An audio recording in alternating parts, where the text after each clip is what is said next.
看一下这个摇钱树是怎么把铜钱和丝带固定上去的。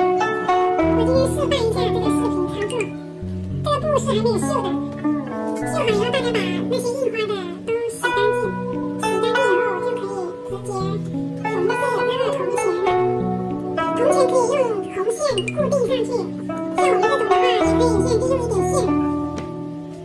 固定上去，固定4个角就可以了。如果是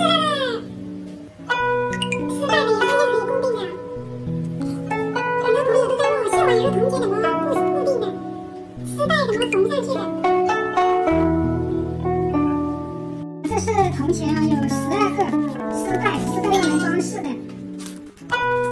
铜钱就是在那个我们这里有个星星嘛，一般就是绣好以后，铜钱在下，丝带在上。布子也可以自己选择作为一个参考。反正是铜钱啊，有面有字，一面无字。这个是线。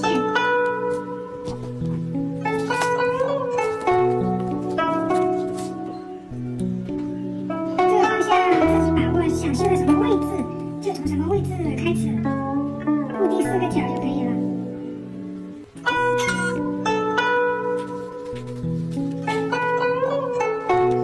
它的铜钱都是中间都是包的啊，包的固定4个角。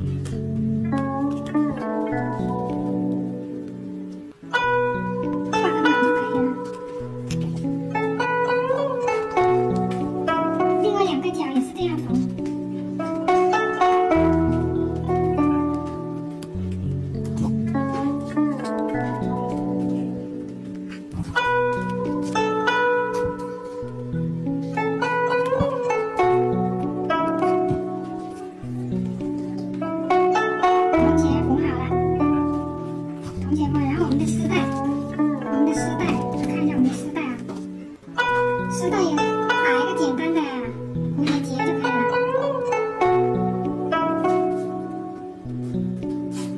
就是这样，小小的一个。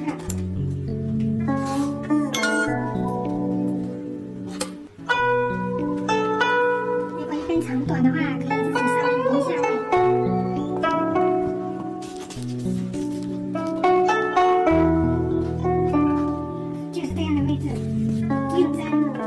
自己用红线把它固定一针，可以用红线啊。